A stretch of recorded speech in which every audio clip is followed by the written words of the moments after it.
Dracula, October 29th, traveling towards Galatz in an agony of expectation.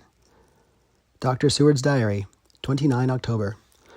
This is written in the train from Varna to Galatz. Last night, we all assembled a little before the time of sunset.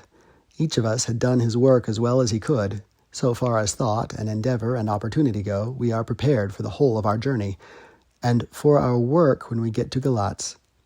When the usual time came round, Mrs. Harker prepared herself for her hypnotic effort, and after a longer and more serious effort on the part of Van Helsing than has been usually necessary, she sank into the trance. Usually she speaks on a hint, but this time the professor had to ask her questions, and to ask them pretty resolutely before we could learn anything. At last her answer came. "I can see nothing. We are still. There are no waves lapping, but only a steady swirl of water softly running against the hawser. I can hear men's voices calling near and far, and of the roll and creak of oars in the rowlocks. A gun is fired somewhere. The echo of it seems far away. There is tramping of feet overhead, and ropes and chains are dragging along. What is this? There's a gleam of light. I can feel the air blowing upon me." Here she stopped. She had risen, as if impulsively, from where she lay on the sofa, and raised both her hands, palms upwards, as if lifting a weight. Van Helsing and I looked at each other with understanding. Quincy raised his eyebrows slightly and looked at her intently, whilst Harker's hand instinctively closed round the hilt of his kukri. There was a long pause. We all knew that the time when she could speak was passing, but we felt that it was useless to say anything. Suddenly she sat up, and as she opened her eyes, said sweetly, "Would none of you like a cup of tea? You must be all so tired." We could only make her happy, and so acquiesced. She bustled off to get tea. When she had gone, Van Helsing said, "You see, my friends, he is close to land. He has left his earth chest, but he has yet to get on shore. In the night he may lie hidden somewhere, but if he be not carried on shore, or if the ship do not touch it, he cannot achieve the land. In such case he can, if it be in the night, change his form, and can jump or fly on shore, as he did at Whitby. But if the day come before he get on shore, then, unless he be carried, he cannot escape. And if he be carried, then the customsmen may discover what the box contain.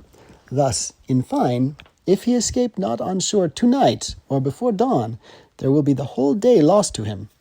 We may then arrive in time, for if he escape not at night, we shall come on him in daytime, boxed up and at our mercy, for he dare not be his true self, awake and visible, lest he be discovered."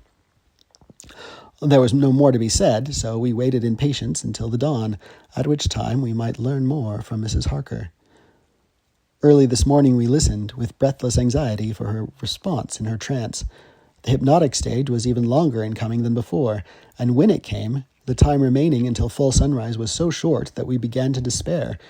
Van Helsing seemed to throw his whole soul into the effort. At last, in obedience to his will, she made reply, "All is dark. I hear lapping water, level with me, and some creaking as of wood on wood." She paused, and the red sun shot up. "We must wait till tonight." And so it is that we are traveling towards Galatz in an agony of expectation. We are due to arrive between 2 and 3 in the morning, but already at Bucharest we are 3 hours late, so we cannot possibly get in till well after sunup. Thus we shall have 2 more hypnotic messages from Mrs. Harker. Either or both may possibly throw more light on what is happening. Later.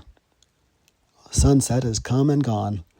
Fortunately, it came at a time when there was no distraction, for had it occurred whilst we were at a station, we might not have secured the necessary calm and isolation. Mrs. Harker yielded to the hypnotic influence even less readily than this morning. I am in fear that her power of reading the Count's sensations may die away just when we want it most. It seems to me that her imagination is beginning to work. Whilst she has been in the trance hitherto, she has confined herself to the simplest of facts. If this goes on, it may ultimately mislead us. If I thought that the Count's power over her would die away equally with her power of knowledge, it would be a happy thought, but I am afraid that it may not be so. When she did speak, her words were enigmatical. "Something is going out. I can feel it pass me like a cold wind.